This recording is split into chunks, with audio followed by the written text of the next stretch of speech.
creating cultural awareness and understanding. This is Culture Clique.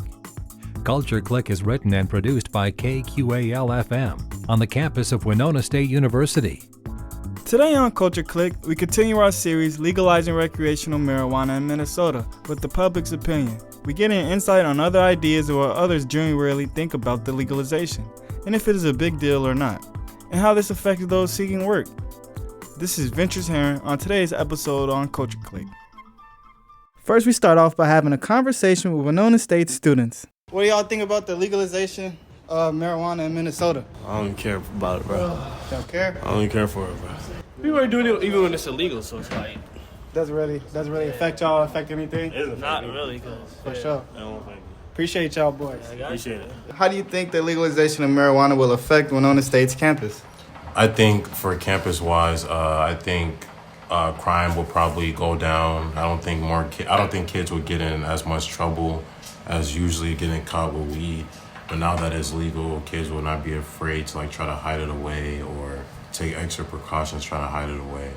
Yeah, because the legal limit now, you can have up to 2 pounds in your house, in your home. You can have 2 ounces on your own person. So yeah, that may be a change with it. How do you feel about that? I don't really think it will affect campus in a negative or, positive way. I just think campus will just run as smooth as it was before. I just think arrests and students getting in trouble for weed will be going way down now that it's legalized. So you think there won't be any negative effects to college students' grades or GPAs from the legalization of marijuana? I think it will probably rise due to the fact that kids can probably use that instead of using something like Adderall all the time. They can just, if you want to use weed, you just try weed. It helps you relax and lock into your homework. And that's just me personally. That's how I feel, because it helps me personally with schoolwork. On campus, the use of marijuana is still banned. But how do you think Winona State will handle marijuana-related issues? I think it will handle it if you get caught with it on campus, probably suspended, which is probably right. I don't think. Is weed allowed on campus or? No, it's not allowed on campus at all. That's the school rule. You can't really have anything. But with it being legal in Minnesota, period, there may be people trying to sneak it on campus and all of those facts. Yeah, but cigarettes are legal, and I'm pretty sure you can't just smoke cigarettes out in the parking lot or anything like that. If you are allowed to, then you should be able to. If you have a joint with you, you should be able to walk outside and smoke it if you want to. Do you think there needs to be drug classes or education on the effects of marijuana use for college students or for people in Minnesota in general? Yes, because there is some effects. I don't know the particulars, but yeah, you should be knowing what you're putting into your body. I think that for sure too, because other people have different effects. Some people have panic attacks, and some other people just mellow out. So you should probably know. I try to get as much information on the way you're putting your body, just in case if you might have a bad reaction to it. Yeah, because everything isn't for everybody. So some people may have different types of effects once it comes to the use of it.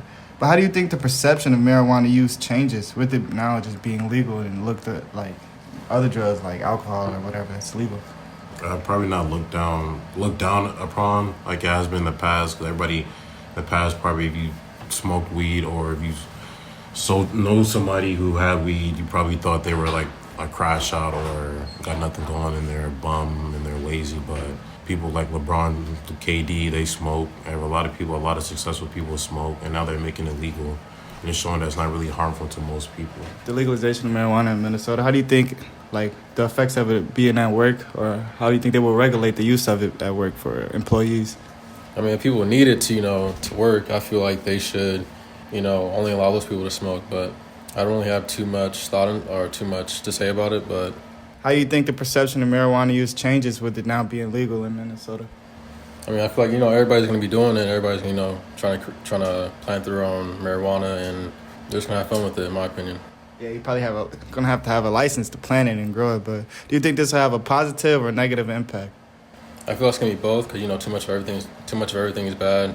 There could be positives to it. Some people have insomnia, and some people need to use it. So What do you guys think will happen with the marijuana prices now that it's legal? I think it's gonna go down because it's gonna be everywhere. So I mean, once there's like a surplus of something, the price is gonna go down. Simple economics. But I just feel it depends on the quality of what it is and where you're getting it from. So, but I don't think nothing crazy will happen with the price. What do you think should happen to those who've already been arrested and have offenses that are legally related to marijuana use, like possession, and they're already still having that on their record and on file, or still incarcerated right now because of that?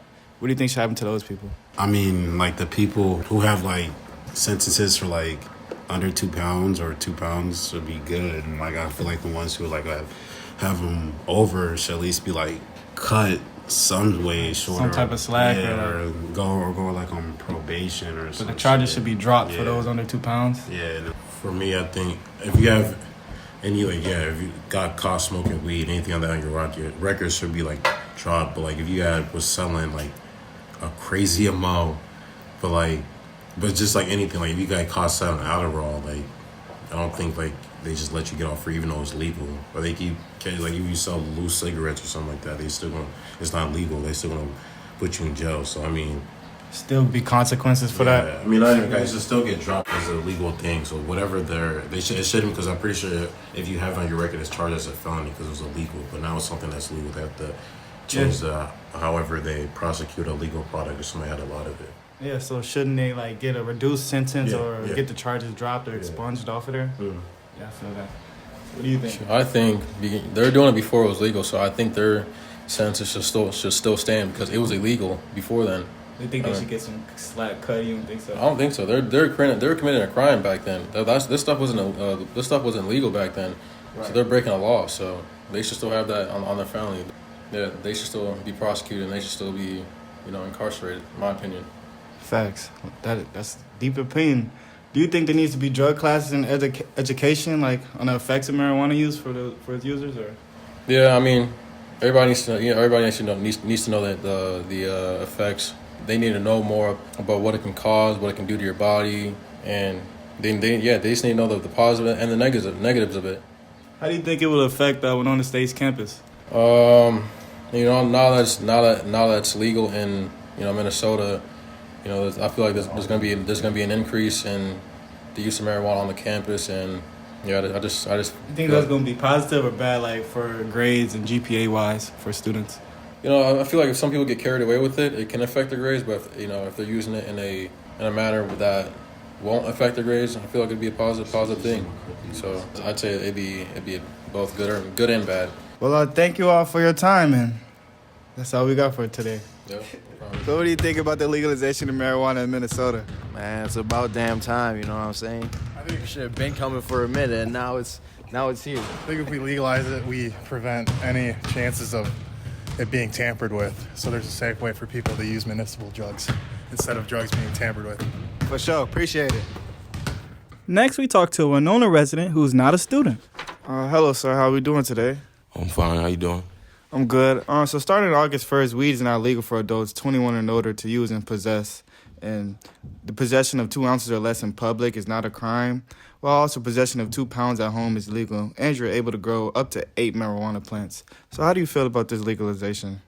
I feel like the legalization is cool just as long as it's taught with knowledge and used appropriately. How is this fair or unfair for those with weed charges that are still incarcerated? I feel like that's unfair, which I feel like a new trial should be appointed to those guys. Yeah, I feel that too. Like, they should be able to have their cases looked at, and because some of them are having small charges, and now you're able to possess 2 ounces. Some of them are in for less.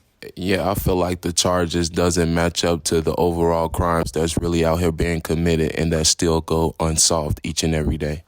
So, and it's still illegal to drive across states with it. How do you feel about that? I feel like the traveling with it, it has to be traveled across borders and traveled across states with, I feel like, protection. And without it, I feel like anything could happen and it can fall in the hands of anybody.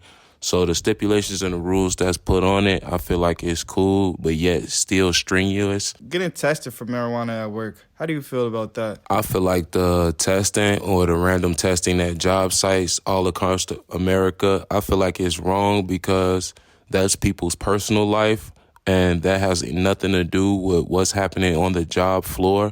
Now, granted, if the person is underperforming and their job is not being performed up to the quality of the corporation, then that's a question of concern. But if someone is doing their job and doesn't have any problems, which I suspect they shouldn't, but everyone is different, I don't think the severity and the consequences should be termination or random drug tests that leads them to not getting a job, which ultimately can cause them not to be able to fund their personal lives. Okay, but if somebody is performing at work and they're consistently high, do you think it's wrong if they have one slip up and are terminated? I feel like a big part of all this and the main component of this is accountability. So if you do what you do and your job allows it or whatever the case may be, and you misperform or something happens, then termination is what should happen because you have to take accountability for your actions and everybody has a responsibility to be responsible. How do you feel the legalization of marijuana affects the youth? I feel like it's kind of taken over the use a little bit, in my opinion, because it's everywhere. And at this point, it's kind of like going to the store and buying a bag of chips at this point because it's so saturated throughout America and available to any and everyone who wants it. I feel like at the end of the day, everybody is different and everybody got to make their own decision. So if you choose to do it, use it responsibly. If you don't choose to do it, then that's okay. I know many of my friends whose parents allowed them to smoke weed, even in high school, because they smoked weed. So it's not about what you do. It's about how you do it and if you're responsible enough to take it on. And majority of the times what we find out with the youth is that they wind up not being responsible with how they use it. But again, I think that goes back into your parenting and how you were raised and your decisions you want to make. And how do you think the music and the media and the things we see on social media helps portray or damage the image of the legalization of marijuana, or how it's being portrayed in the music and everything else that we see on a daily basis? I feel like the music and the way it's portrayed in social media is bad because it's portraying to the kids that this is something that you can make money off of, and this is something that you can provide yourself a life with. So then it also breaches the kids' curiosity, which is a curiosity that was never there in the first place, of could I be able to sell this in order to make a profit off of it and smoke it at the same time? So the way that the rap artists and news people portray it, they portray it as if this is something that you can have fun with and sell, which I think that they should just portray it more of just a lifestyle like Coca-Cola. Like this is something you do to have fun or relax or feel good, whatever your personal preference is. Do you see it as a gateway drug for like youth or even grown adults to try other drugs or to, like you said, expand your curiosity onto something that may hit harder? Yes, I agree with that assumption only because the human anatomy is impossible to not be curious. And the curiosity, especially within kids and young teenagers as well as young adults, it will spark curiosity as to what else is out there, what else can give me this feeling, how high can I go? Those are all common scenarios when being active with doing drugs, any type of drugs, whatever they may be. So I think it also results back to who you are and the decisions you want to make, because at the end of the day, everybody has a choice. At the end of the day, what does this legalization of marijuana mean for you? It means absolutely nothing. It changes nothing. Whether it's legal or not, it means nothing to me. It doesn't affect me at all. I think when we talk about legality with drugs, I think it really all boils down to if you want to be a salesman of that. And if you do, then that's when you start breaking down the taxes and the sales of what's going on in the government, and then you start getting political. But as a user, I don't think you are affected by whether it's legal or not, because everybody has their own personal situations going on, whether you're indulging in it just to indulge in it or you're using it for medical purposes when you have medical conditions and sicknesses. Do you feel since they legalized it, they're like maybe changing the weed, or do you feel like it's always going to be the same old, or are they making it stronger on purpose, or adding chemicals, mixing it up just to have a different effect on its users? With marijuana being so popular now, and with it being legal, and it's just about a smoke shop on every corner, you can get it and it's so accessible. I feel like that the saturation leads to cloning, and in cloning I mean a lot of different varieties of one marijuana and a lot of stuff that could not be authentic out there, which could be scary for the youth because you have people growing it in their houses, and a lot of it is not coming from dispensaries, which dispensaries are fact-checked, come with paperwork, and have been checked out by the FDA. These are house-grown drugs by personal care, so it could lead to complications. What do you think legalization is saying, looking big picture? I feel like legalization of marijuana was to kill marijuana, because now that the government has made it legal, it's really taxed. And what the taxes is doing to the owners is putting them under a microscope that's crushing them, I feel like. And it's very known and it's viral. It's crushing them to the point to where the marijuana industry and the whole thing is becoming very, very less lucrative and pretty much not worth anything anymore. And it's getting to the point to where at some point marijuana will be free everywhere. Yeah, it's declining in value, so over time it's going to keep depreciating. I feel that. How do you think this affects like college campuses like Winona State? Again, I feel like it affects colleges, people, in no type of way, because whether it's legal or illegal, people will still find a way to get to it, get it, obtain it, and use it, just have they always done for many, many years, way before legalization even occurred in the government's mind. So I feel like nothing is changing. It's just the people who choose to have a business about it and build a corporation and make a life of it, out of it. Those are the people that's affected the most, because if it's saturated and it's everywhere, it's kind of hard to put any real price or value on it when it's everywhere and it's so accessible. So soon those people will be, I predict in the future, looking for other businesses and other avenues of work. Yeah, this might raise into something over time that might change the whole aspect of how marijuana is looked at and may create something new. But thank you for your time today, Bill. And you're listening here with Ventress Heron off of 89.5 KQAL. Thanks again. Enjoy the rest of your day, sir. You too. Thank you for having me. What do you think about the legalization of marijuana in Minnesota? I think it's a good deal. I don't think it should be an illegal drug. What do you think about the legalization of marijuana in Minnesota?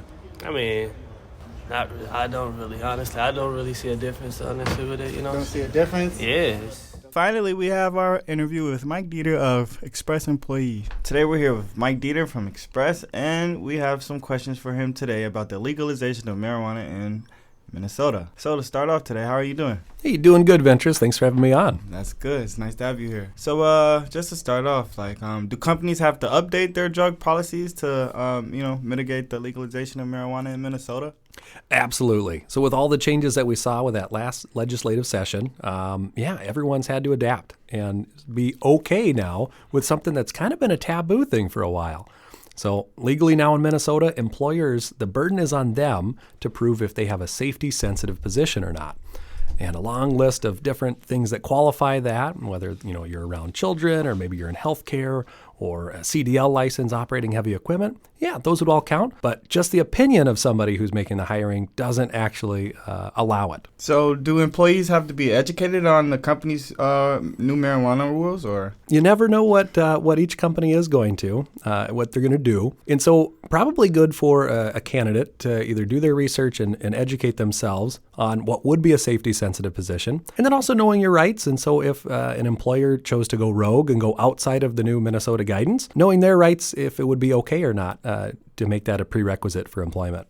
Yeah, so the safety sensitive positions is basically what employees need to be educated on, right? Absolutely. So again, if you know that you're going to go into the medical field, or maybe you're going to be working at a daycare, or again, you have that CDL and you're going to have a hazmat endorsement and driving around a big tanker truck, yeah, those are all ones that you're definitely going to want to stay away from using marijuana.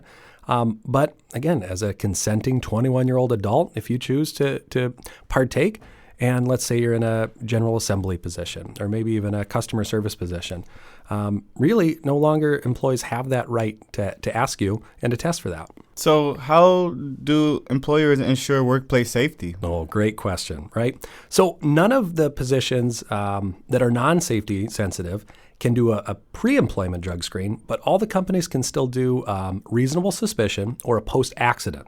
So let's say you're going around and you trip and you fall over something, or a different coworker knocks something off a bench and it lands on your foot. Yeah, you can still be tested for it, and even if you weren't under the influence at the time, but if it is in your system, still could be grounds for termination. When we look at general safety, obviously it's unacceptable to be reporting to work under the influence of anything. So alcohol, big no-no, but even now with marijuana, you can't be under the influence while you're still at work. That is one area that employers can still enforce. Even with the legalization, you can't be under the influence. Absolutely, right? So just like you wouldn't have a couple beers before you're going to your shift at wherever, same thing with marijuana. Right. What if you have like a medical card or something where you need to use the marijuana? What about that then? Yeah, so kind of a gray area with that one. A lot of employers, especially locally, they do like to look at, what are the parameters around that? So let's say if a doctor specifically said if somebody has back pain, what's the dosage, how often they're going to be using it? Right. Again, if somebody was, blazed out of their mind and they're not able to do the functions of the job and do it safely, yeah, they still have the right to go against that and say that that's not acceptable. Right. So are there changes to the drug testing policies? Yeah, so most of the clinics in town now, unless it's a safety-sensitive position, are only testing for the more hardcore drugs, right? Methamphetamine, heroin, the big ones. Right. And so they don't even have that as an option now on their panels. Now, it can be requested. Again, a lot of safety-sensitive positions, you still want to know. But yeah, they have an entirely new test that doesn't even have that as part of it. Oh, wow. So now it's just like that's excluded from the test. Now that just everything else is correct. Higher. Mm-hmm. Now, again, if somebody were to get injured and you had to go in after the fact, they would be testing for THC. Right. Same thing with the reasonable suspicion. So I always go by the rule of 2 by 2. We want to have at least 2 other people who've witnessed something, hopefully in a leadership role, manager, supervisor, something like that. And you want to be able to look for at least 2 other symptoms, right? So with marijuana, maybe it could be red eyes. It could be the odor or smell of the marijuana. It could be erratic behavior. It could be increased Cheeto consumption, right? Yeah. Side effects. Yeah. And so just because somebody says, hey, I think that person was smoking pot, doesn't mean that the employer can go and take them and do a drug test. You really have to have your ducks in a row to make sure that there's reasonable suspicion behind it. And then at that point, again, if there's at least 2 people in a leadership role who have noticed at least 2 other symptoms, maybe even witnessed them consuming it, something like that, then they would have the grounds to go test. Yeah, because like if you're not functioning correctly at work, that's a reasonable reason for someone to go and test you. Exactly. And most of the time, honestly, it probably wouldn't be a danger to themselves or others if it was a simple type of position, but it's not worth the risk. Accidents do and can happen. So better to just leave it at home, save it for the nights and weekends. But are there support systems for employees who may have substance abuse issues with marijuana, or are they strictly like sent right into the meeting and terminated? Sure. So definitely depends. Each employer is going to have a different protocol for that. A lot of them are wising up and realizing, hey, just because somebody does have an issue, maybe it's not an immediate termination. First and foremost, we want to look out for their concern. Are they healthy, or do they have an addiction issue? Was this just a one-off kind of time? So a lot of employers will put somebody on an improvement plan. Maybe that includes counseling. It could include just different resources to make sure that they understand the severity of showing up to work under the influence and help them, give them the tools to not do it again. How will companies handle performance issues related to, incidents of maybe some showing up under the influence or not, or just been using it in their free time, but it's affecting their work? Yeah. And that's the great thing about people, right? Everybody's different. You might have a really, really high performer who is just more efficient. They get more done. They don't have as many mistakes. and maybe they're a user of marijuana. And you have somebody else who's never touched it in their entire life, and they're just a little bit slower, a little bit more cautious to make mistakes. So, I mean, it affects everybody differently. I think you almost have to isolate it, and you look at just somebody's performance, efficiencies, safety, everything like that, and really only have a concern if you think that they're under the influence while they're doing the job. Do you think there are going to be any future changes to company policies as, the legalization continues to roll out? Man, that's an open question. There definitely could be. Marijuana still is illegal under federal law.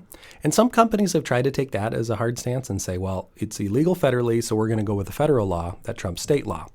Well, the way that the Minnesota law was written is it specifically gives the power to Minnesota that kind of overrides the federal law. I think it's going to take probably a lawsuit at the Supreme Court level in the state of Minnesota, or maybe even the national Supreme Court level, to challenge that. And as far as I know, I don't think there's been anything yet, but I wouldn't be surprised if we see that in the next few months. So by that understanding, that means that Minnesota has the, control over basically the marijuana laws in Minnesota. Absolutely. And then the companies can individually take that onto their policies. Absolutely. And it's weird, right? Because we think usually federal law trumps state law, and most of the time that's true. But in this case, I think the feds are just kind of backing off, and they're doing this wait and see game. And we've seen it since, legalization in Colorado and Washington in 2012. Right. And they totally could come in, lay down the law, and start passing out tickets and arresting people. But I think they're just kind of waiting to see what happens. That's interesting to think about it like that and put it in that perspective. It's like seeing how it grows over time, or seeing how it plays out. Since legalization in Minnesota, we've actually seen less instances of reasonable suspicion or obviously pre-employment failing because we don't have to test for that anymore. But I thought it was going to be a bigger issue. So I was kind of surprised. We haven't had a lot of calls. I've had probably even more calls for people using and abusing alcohol than marijuana. It's like now that it's legal, it's less of an issue. Sure. Could we get any more information on that, on how drug testing policies work? Yeah. Each company sets their own policy. And if, let's say, a company, I've seen this before, where maybe they have headquarters in a different state where it's not legal, and they have multiple locations. So they try to stick with a broader corporate policy and saying, hey, across the board, across the nation, we test for THC. And again, I think it's going to take somebody failing a THC test in the state for a non-safety sensitive position to then challenge them in court to really turn the tide on that. One quick note, the American Staffing Association in 2022 released that it's estimated that about 55 million Americans partake in marijuana use. Wow. And so when you think, population-wise, that pool of folks who are active and in the workforce is probably only close to about 150 to 175 million, right? We have some retired people. We have people who aren't old enough to work. And so I think a lot of companies, even before this law, started going away from testing. And they realized, hey, there's some great employees out there who just happen to have a different recreational interest after hours than others. And so even before the law, we saw some just kind of going away from that because they were screening out a lot of really good qualified candidates who just happened to use marijuana. Right. Amazon was one of the first adopters of that. So back in 2021, they adjusted their whole policy and said, you know what? We have such a drastic labor shortage, and we can't fill the open positions we have. So they were one of the first major corporations to go away from a marijuana or THC testing. Yeah, 'cause Amazon's really big. Mm-hmm. And they set the precedent when they're in a market. Usually they set the minimum wages for that area. So even if the state minimum wage is $10 or $12, they'll come in at 15 or 16. Well, now all the other companies around there have to adapt to be competitive. Right. So when Amazon made this change back in 2021, I think a lot of other competitors or other people who are pulling from that same labor pool just self-selected and said, all right, well, if Amazon's not doing it, we're not going to do it either. Then those companies have to raise their pay rates too, just to accommodate for that, based on even with the new policies that Amazon is creating. Yeah, absolutely. So it changes the whole entire workforce based off of one company's changes. Absolutely.